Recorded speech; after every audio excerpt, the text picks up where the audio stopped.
Bom, pessoal, sejam bem-vindos ao primeiro ValiaCast aqui meu em vídeo. Né? Eu acho que é bom a gente começar falando do que foi o nosso resultado de 2022, né? Começando pelo nosso segmento de renda fixa, a gente chama de renda fixa dos perfis, que desempenhou acima do CDI, que é a nossa meta, né? Nosso benchmark, a gente persegue ali na renda fixa. Tivemos um bom desempenho de títulos pré-fixados e crédito bancário. A nossa carteira de multimercados também desempenhou bastante bem, foi um dos destaques do ano de 2022. A gente já atingiu um resultado aí de quase 18%, que é equivalente a 144% do CDI, sendo que alguns dos nossos gestores presentes nessa carteira, eles tiveram um desempenho de cerca de 21% ou mais. Né? Foi um resultado bastante satisfatório. Esse bom desempenho ele veio principalmente do mercado de juros internacionais. Né? Os gestores eles apostavam num movimento em favor das altas de juros e foram muito bem sucedidos nessa estratégia. Passando à renda variável Brasil, o resultado ficou um pouco aquém do que a gente desejava. Aqui na Valia a gente tem duas parcelas de renda variável, uma que segue o índice de mercado, que é o Ibovespa, e a outra que é uma parcela de gestão ativa, onde a gente tem uma carteira bem diversificada entre gestores. Essa parcela de gestão ativa ela teve um resultado aquém do índice. Por quê? O índice de renda variável brasileiro ele é muito, digamos assim, carregado em commodities. Né? Essas empresas de commodities que são exportadas no Brasil, elas desempenharam super bem. Né? Então teve um desempenho magnífico. Né? Enquanto isso, essa carteira de gestão ativa da Valia ela é um pouco mais focada em ações de consumo interno brasileiro que não desempenharam tão bem. Então foi um ano de sofrimento. Mas a gente traz sempre uma âncora, né, de longo prazo, né, porque a gente faz gestão de longo prazo. Né? Então essa carteira de ações ativa da Valia, de gestores ativa da Valia, tem um desempenho de mais de 44% acima desse índice Bovespa que eu comentei. Então também é um desempenho super favorável de longo prazo. Né? E por fim, acho que vale comentar da renda variável no exterior.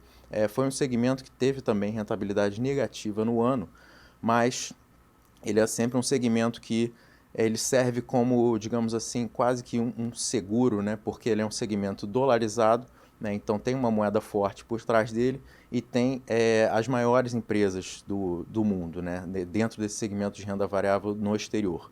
Né? A rentabilidade negativa se deveu a fatores principalmente macroeconômicos no ano de 2022, que foram bastante adversos para as bolsas globais.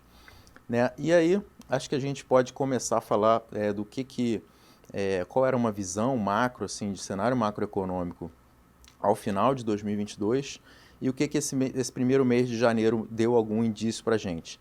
Né? Acho que começando pelo Brasil, né, a gente teve muito ruído político, né? Especialmente na transição de governo. Né? A transição de governo sempre traz um pouco mais de ruído, determinados políticos podem falar um pouco mais, outros menos. Então o mercado ele começa a ficar um pouco ansioso, né, digamos assim, com essas transições de governo.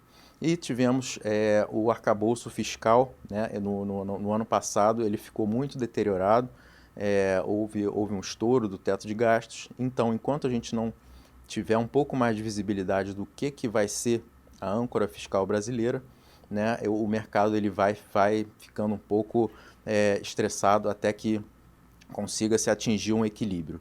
Né? Falando do mercado, um pouquinho do mercado de juros, bem rapidamente, né? As expectativas em relação ao final do ano passado para agora, para esse final de mês de janeiro, elas foram ligeiramente pioradas. Né? A gente tinha uma expectativa de uns juros ali abaixo de 12% ao final de 2023. Essa expectativa agora, medida aí pelo último boletim Focus, ela está em torno de 12,5%. Né? A inflação também vem sendo um pouco revisada, a inflação ela é alimentada muito por expectativa agora, né? E as expectativas elas estão descolando. O que isso quer dizer? Né? O nosso Banco Central ele tem uma meta que ele persegue, um meio do caminho. Essa meta ela é de 3,25 em 2023 e ela cai para 3% em 2024. Então o mercado ele passou a se questionar um pouco se essa meta ela é atingível, ela é crível. Né? Então isso tudo também alimenta o canal que eu comentei anteriormente das expectativas. A gente pode ter uma revisão de expectativas para frente. Pode ser que essa meta mude. A gente não sabe ainda. É, Então pode ser que caminhe por um meio de caminho, digamos assim. Pode não haver revisão, mas é importante que o mercado saiba, né, tenha visibilidade para onde que vai. Em relação ao crescimento brasileiro, a gente teve pouca novidade, tá? O ano de 2023 ele deve ser muito alimentado pelo agronegócio. O agronegócio vai puxar o nosso crescimento local, né? Então, por outro lado, por conta desses juros muito elevados, né, a gente tem algumas métricas, por exemplo, condições financeiras, elas devem permanecer muito apertadas, né? O que eu quero dizer com isso? Né, o acesso ao crédito, né, que ajuda o crescimento também, vai ser mais limitado. Né? Então, esse é um dos canais de aperto de condições financeiras que deve puxar o nosso crescimento local um pouquinho mais para baixo. Passando para o cenário internacional, eu acho que do final do ano passado para cá, a gente teve até boas revisões marginais. Assim, o cenário ainda é muito incerto, mas frente à incerteza enorme que era o final do ano passado, parece que melhorou. Né? Por quê? Acho que tem três pilares importantes aqui para se citar. Né? No final do ano passado, a gente tinha um cenário de inflação muito persistente nos Estados Unidos, que ele arrefeceu marginalmente agora no início do ano.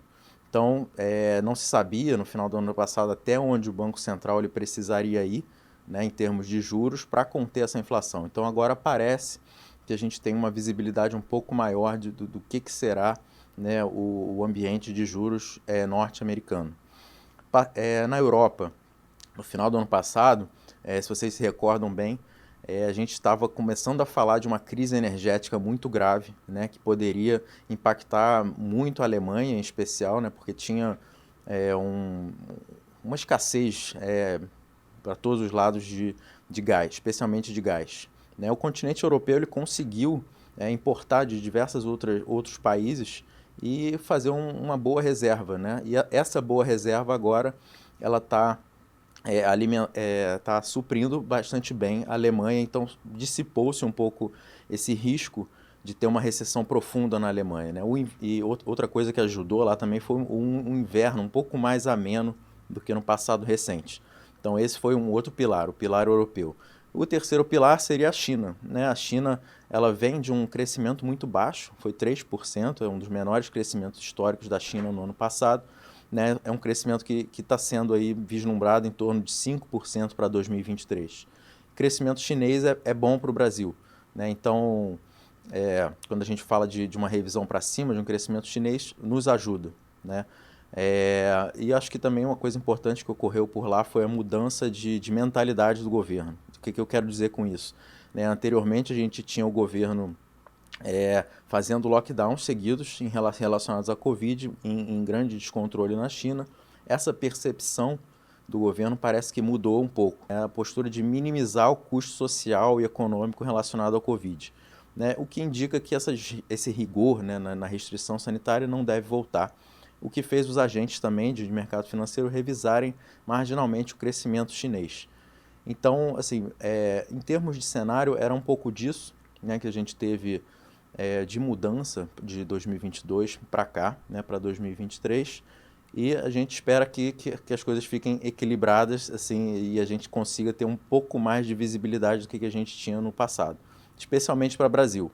Né? Brasil, a gente precisa de uma âncora fiscal crível. Né? Eu acho que essa é uma mensagem importante, né, em termos de cenário macroeconômico brasileiro. Bom, era isso para esse episódio, pessoal. Esse conteúdo vai estar nas nossas redes sociais. Dê uma checada lá no nosso YouTube, Spotify. E a gente se vê no próximo encontro. Um abraço, até a próxima.